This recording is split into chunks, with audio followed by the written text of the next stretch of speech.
Okay, March 26, 2020, Cad Swan Cow.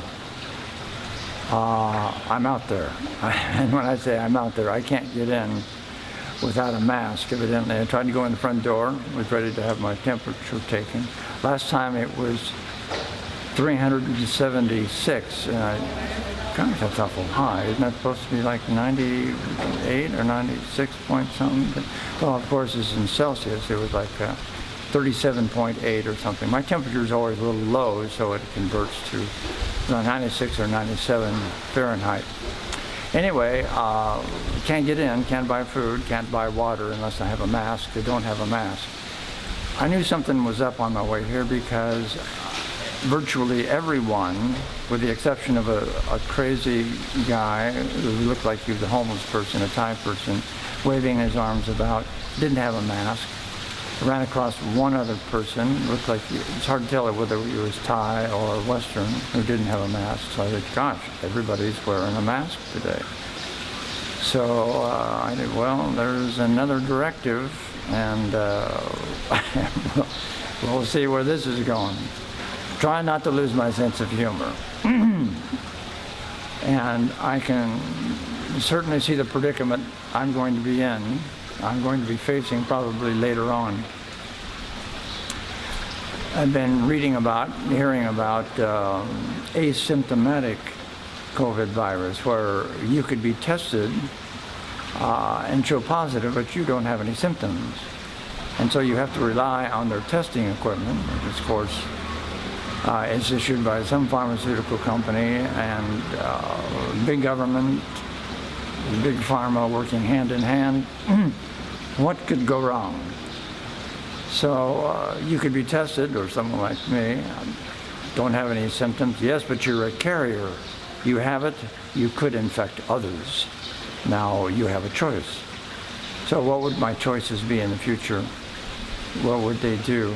Could be a digital inoculation ID, where if you didn't have that, you couldn't go, where you couldn't shop for food. They shut down your bank account. You couldn't use public transportation, or you couldn't fly, you couldn't do anything without having that inoculation digital ID. And then there would be digital currency. That was really strange. I ate a takeout at Fern's just down the street. He's an Australian guy who's been here for years and years. Has the same attitude I do about what's going on here. Anyway, he had certain things that were mandatory he had to do, even though it was a food stand set up outside, takeout. When he gave me my change back, he had to put it in a pressurized steam thing to sterilize the money. You can see where that's going. Oh, money is dirty. Can't have physical money. Gonna need digital currency. Let's get on board with that digital currency. Digital currency, you can't buy anything, you can't do anything without digital currency, a digital ID, and how could that go wrong? I want to tell you. So I can see people like me being stigmatized socially or isolated. In fact, because I refuse to have pharmaceutical vaccine, inoculation, like there aren't alternatives. Which reminds me, you know, years ago I ran across this guy who was an engineer who made a discovery in the Amazon. He was, I think, panning for gold, or a lot of gold panning.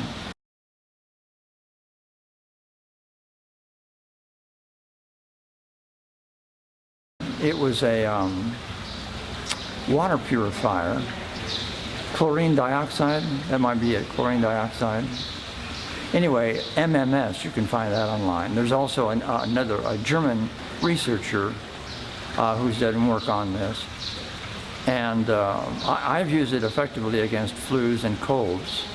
And this researcher in Germany says, and this was the claim this engineer made as well, that it will kill any pathogen, viruses or whatever, but it won't harm healthy cells.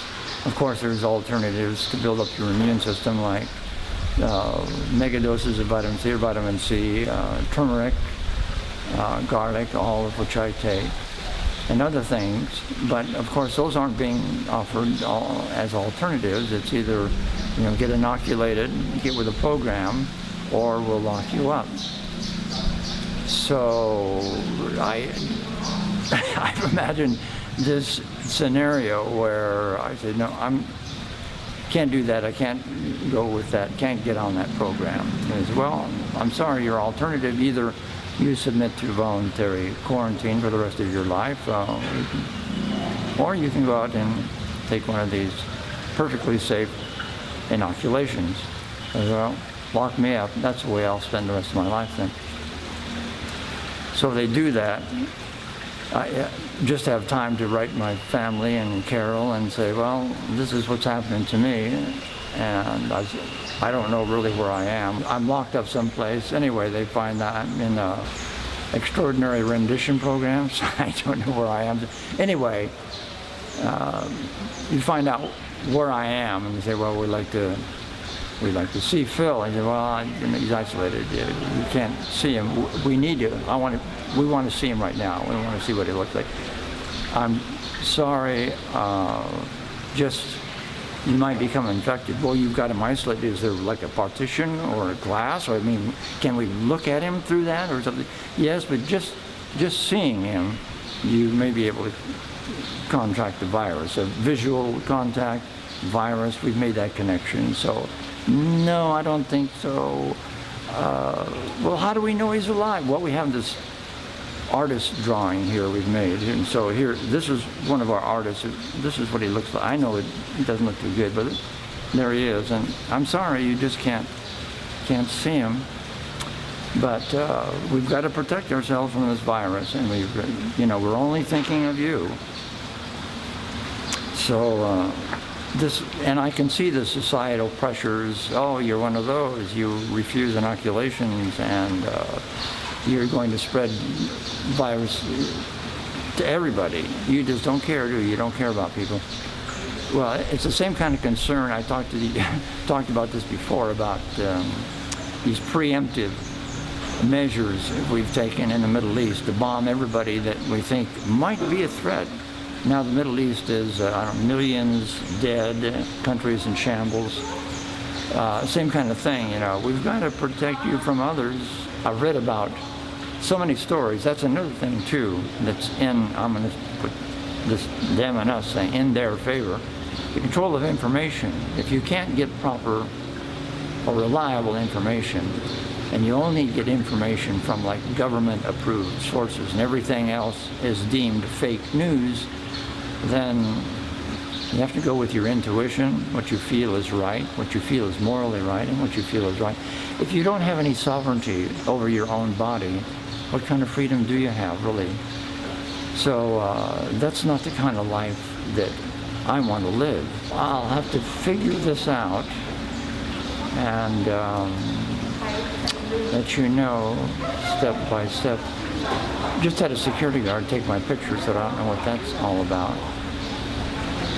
This guy's on his walkie-talkie now, so I don't know what's going to happen next. If I'm going to wind up in a Thai prison or what. Right near where I was sitting to film that at Kadswan Cow was the back door entrance, and I noticed there were some people coming in and out of that entrance. Went in there and into a pharmacy and asked for a mask, and she said, "Oh, sorry, no more masks."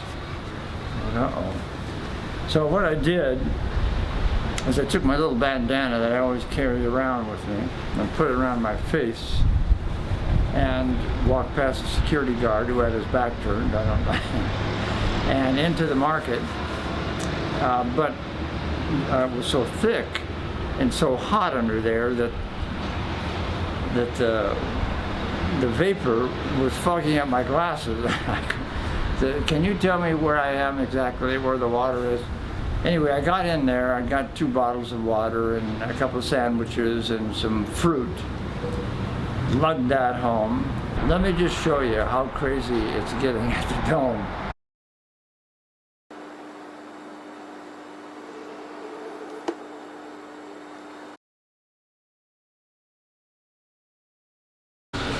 So I probably will have to get with the program here as far as the mask goes, and go from there. So March 26, 2020, from Chiang Mai, Cad Swan Cow. Love you all. We're in it.